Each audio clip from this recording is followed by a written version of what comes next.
তাহলে ছোট পর্দার দর্শকপ্রিয় তারকা তানজিন তিশাকে তো আপনারা সকলে খুবই ভালো করে চিনেন।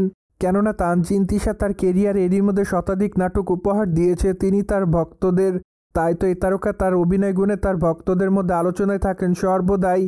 বাই দ্য ওয়ে, বর্তমানে এই তারকাকে নাটকের পাশাপাশি ওটিটির পর্দায় নিয়মিত অভিনয় করতে দেখা যায়। তাই তো বলাই বাহুল্য যে এই তারকা ওটিটি প্রজেক্টের মাধ্যমে তার ভক্তদের কাছে বিশেষভাবে খ্যাতি অর্জন করেন। কেননা ওটিটির পর্দায় তাকে প্রতিনিয়ত চ্যালেঞ্জিং এবং ভিন্ন অবতারে দেখেছে তার ভক্তরা, যার প্রেক্ষাপটে সেখানে তার অভিনয় তার ভক্তদের কাছে প্রতিনিয়ত নজর কেড়েছে।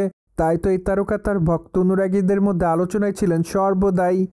বাই দ্য ওয়ে, সামাজিক যোগাযোগ মাধ্যমে এই তারকাকে সর্বদা অ্যাক্টিভ দেখা যায়। সেখানে এই নায়িকা তার এভরিডের আপডেট তার ভক্ত অনুরাগীদের মধ্যে আপলোড করেন। যাই হোক, মাঝে মাঝে বোল্ড অবতারে ধরা দিয়ে দর্শকদের মধ্যে আলোচনায় থাকেন, কিন্তু সে সকল আলোচনা কিংবা সমালোচনাকে এই তারকা সেভাবে গ্রহণ করে না। তাই তো তানজিন তিশা তার ইচ্ছামতো ছবি সোশ্যাল মিডিয়া আপলোড করেন। সেই ধারাবাহিকতায় সম্প্রতি এই নায়িকা তার ইনস্টাগ্রাম হ্যান্ডেল অনেকগুলো ছবি আপলোড করেছে। যাই হোক, তার প্রকাশ করা ছবিতে দেখা যায় সাদা কালারের শাড়ি পরে ক্যামেরার সামনে খোলামেলা চুলে ধরা দিতে। তাই তো অবশ্য তাকে দেখতে বেশ সুন্দরী দেখাচ্ছে, যার প্রেক্ষাপটে অনেকে তার প্রকাশ করা ফটোজের কমেন্ট বক্সে মাই লাভ বলে দাবি করেন। পাশাপাশি অনেকে আবার গর্জিয়াস লিখেছে।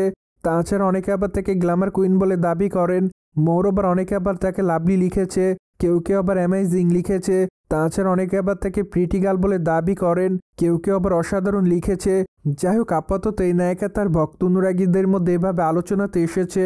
বাই দ্য ওয়ে, মাত্র কয়েকটা দিন আগে এই তারকার বিরুদ্ধে মাদক সেবনের গুঞ্জন শোনা যায়। তাছাড়া বিষয়টি প্রকাশ্যে আসার পর এই তারকা তার ভক্তদের মধ্যে অনেকটা সমালোচনার শিকার হয়েছে। তাই তো আপাতত এই তারকা এই বিষয়টি নিয়ে সে পরিমাণ কোনো মতামত করেনি। বাই দ্য ওয়ে, বর্তমানে তানজিন তিশাকে ছোট পর্দায় কম অভিনয় করতে দেখা যায়। কেননা আপাতত এই তারকা নাটকের পর্দায় একটু কম অভিনয় করবে বলে জানিয়েছে। তাই তো তাকে বর্তমানে নাটকের পর্দায় কম অভিনয় করতে দেখা যাচ্ছে। পাশাপাশি ওটিটির পর্দায় নিয়মিত অভিনয় করবে এই সুন্দরী, এমনটাই জানিয়েছে। তাই তো এই নায়িকাকে সর্বশেষ পয়জন শিরোনামের একটি ওটিটি প্রজেক্টে দেখা গিয়েছিল। সেখানে অবশ্য তার অভিনয় তার ভক্ত অনুরাগীদের কাছে নজর কেড়েছিল। তাই তো তিনি তার চরিত্রটির জন্য তার ভক্ত অনুরাগীদের মধ্যে প্রশংসা অর্জন করেছে। সোভিয়েট জেনে তো নিলেন, ঢাকা ইন্ডাস্ট্রির ছোট পর্দার তারকা তানজিন তিশাকে গ্ল্যামার ছড়াতে দেখছে তার ভক্তরা। ফলে বিষয়টি নিয়ে আপনাদের কোনো মতামত থাকলে কমেন্ট বক্সে জানাতে ভুলবেন না। Subscribe our channel for more update.